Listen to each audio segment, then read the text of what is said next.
নমস্কাৰ এই মুহূৰ্তত এটা অত্যন্ত গুৰুত্বপূৰ্ণ খবৰ দিব বিচাৰিছো শিৱসাগৰৰ পাছত এইবাৰ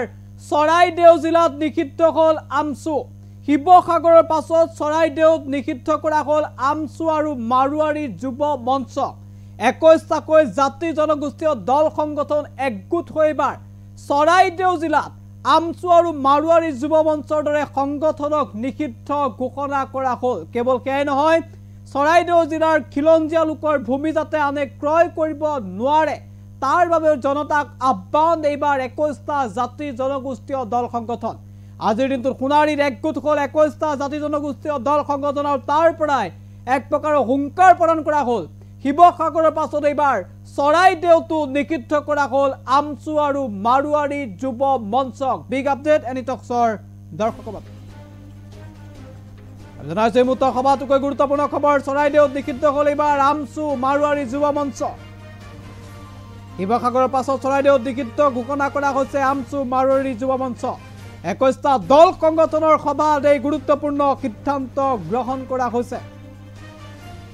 সোণাৰীত একেলগ হ'ল 21টা জাতি জনগোষ্ঠীয় সংগঠন আৰু তাৰ পৰা এক প্ৰকাৰৰ সকিয়নি প্ৰদান কৰা হ'ল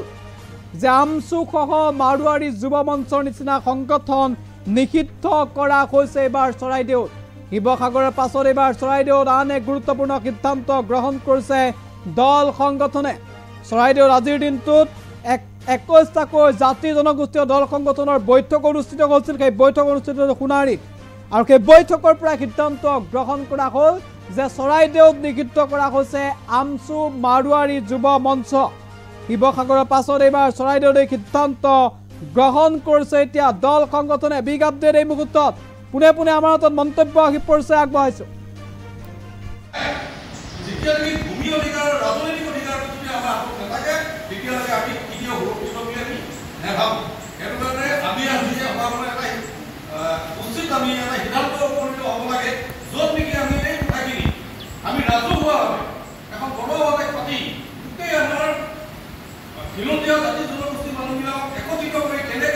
ফেডাৰেশ্যন আৰু মাৰুৱাৰী যুৱ মঞ্চ এইখিনিক আমি নিষিদ্ধ ঘোষণা কৰা হৈছে আৰু লগতে আমি অহা ছেপ্টেম্বৰ মাহৰ প্ৰায় 12 তাৰিখত এখন বিশাল আচলতে ৰাজহুৱা সভা আয়োজন কৰা হ'ব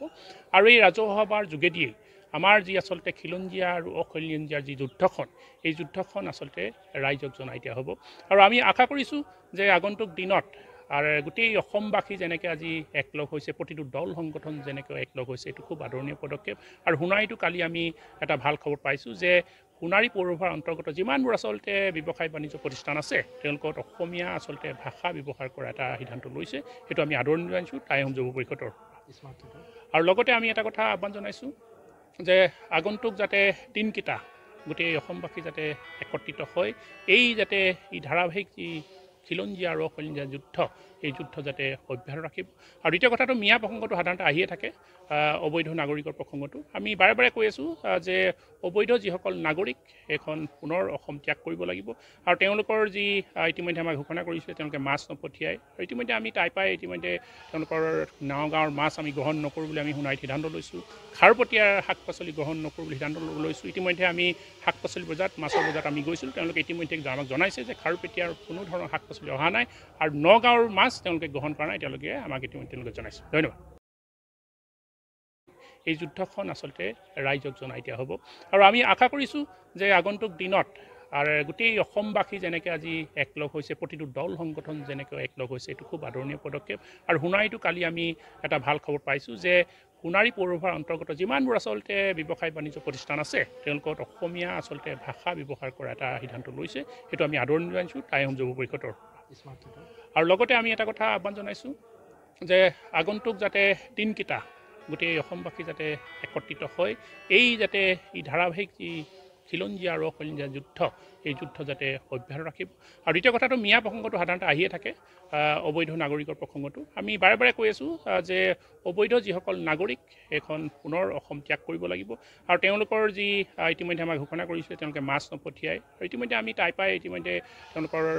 গাঁৱৰ মাছ আমি গ্ৰহণ নকৰোঁ বুলি আমি সোণাৰীত সিদ্ধান্ত লৈছোঁ খাৰুপতীয়াৰ শাক পাচলি গ্ৰহণ নকৰোঁ বুলি সিদ্ধান্ত লৈছোঁ ইতিমধ্যে আমি শাক পাচলি বজাৰত মাছৰ বজাৰত আমি গৈছিলোঁ তেওঁলোকে ইতিমধ্যে আমাক জনাইছে যে খাৰুপেটীয়াৰ কোনো ধৰণৰ শাক পাচলি অহা নাই আৰু নগাঁৱৰ মাছ তেওঁলোকে গ্ৰহণ কৰা নাই তেওঁলোকে আমাক ইতিমধ্যে তেওঁলোকে জনাইছে ধন্যবাদ এতিয়ালৈকে ভূমি অধিকাৰৰ ৰাজনৈতিক